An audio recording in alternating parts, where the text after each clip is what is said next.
Hi friends, எல்லோரும் எப்படி இருக்கீங்க? இன்றைக்கி மார்னிங் எங்கள் வீட்டில் என்ன பிரேக்ஃபாஸ்ட்டுன்னு சொல்லி பார்க்கலாம். மதியம் என்ன லஞ்சு சமைக்கிறோம் அப்படிங்கிறது ஒரு வீடியோவை பார்க்கலாம். நான் நைட்டே கருப்பு கவுனி அரிசி நான் ஊற வச்சுட்டேன். அதை மிக்ஸி ஜாரில் எடுத்து ஒன்று பாதியமாக இதுமாரி அரைச்சி அந்த ஊற வச்ச தண்ணியை நான் சேர்த்துருக்கேன். இப்போ ஒரு கப்பு கருப்பு கவுனி அரிசி எடுத்துக்கிறோன்னா 3 கப்பு தண்ணி சேர்த்துக்கணும். அதாங்க அளவு. நல்லா ஒரு 3 விசில் விட்டு எடுத்துக்கிட்டேன். நல்லா வெந்துருச்சு பாருங்கள். நம்ம இனிப்புக்கு நாட்டு சர்க்கரை சேர்த்துக்கலாம். நான் தேங்காய் பாலோட ஏலக்காய் சேர்த்து அரைச்சிருக்கேன், கெட்டி தேங்காய் பால். அதோடு இதை நான் சேர்த்துக்கிறேன். அடுப்பை ஆஃப் பண்ணிட்டோம்னா அதுக்கப்புறமா இதை நம்ம சேர்த்துக்கலாம். அவ்வளோதான், நம்ம சாப்பிட்டுக்கலாம்.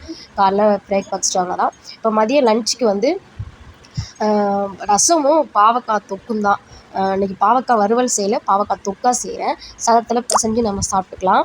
அதனால் வெங்காய தக்காளிலாம் போட்டு அதனால் கொஞ்சமாக எண்ணெய் சேர்த்து பாவக்காவை கொஞ்சமாக இதுமாரி எண்ணெயில் வதக்கி எடுத்துக்கலாம். அதுக்கப்புறம் அதே கடாயில் கொஞ்சமாக எண்ணெய் சேர்த்து கடுகு வெங்காயம் வதங்கினதுக்கப்புறம் தக்காளி, காஷ்மீர் மிளகாய்த்தூளும் தனி மிளகாய்த்தூளும் கொஞ்சமாக சேர்த்துக்கிறேன். குழம்பு மிளகாய்த்தூள் மஞ்சள்தூள் போட்டு இதை நல்லா வதக்கி கொஞ்சமாக தண்ணி சேர்த்துக்கிறேன். ரொம்ப தண்ணி சேர்க்க வேணாம், சும்மா கொஞ்சமாக தண்ணி சேர்த்தா போதும். இப்போ நம்ம வதக்கி வச்சுருந்த அந்த பாவக்காயும் நான் இப்போ சேர்த்துக்கிறேன்.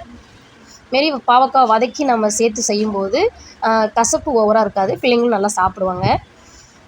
அவ்வளோதாங்க. இப்போ தேவையான அளவு உப்பு சேர்த்து இதை மூடி ஒரு சிம்மிலே கருவேப்பிலையும் சேர்த்துக்கிறேன். சிம்மில் ஒரு 10 நிமிஷம் நம்ம வேக வச்சு எடுத்தால் சூப்பரான பாவக்காய் தொக்கு ரெடி ஆகிடும். அவ்வளோதாங்க, ரொம்ப அருமையாக ரெடி ஆகிடுச்சு பாருங்கள். கண்டிப்பாக நீங்களுமே உங்களுக்கு பிடிச்சா ட்ரை பண்ணி பாருங்கள். இந்த பக்கம் ரசமும் ரெடி ஆகிடுச்சு. இந்த பக்கம் சின்ன வெங்காயம்லாம் போட்டு சூப்பரான ஒரு ஆம்லேட்டுங்க. சாப்பாடு நம்ம வச்சுக்கலாம். தக்காளி ரசம், பாவக்காய் தொக்கு,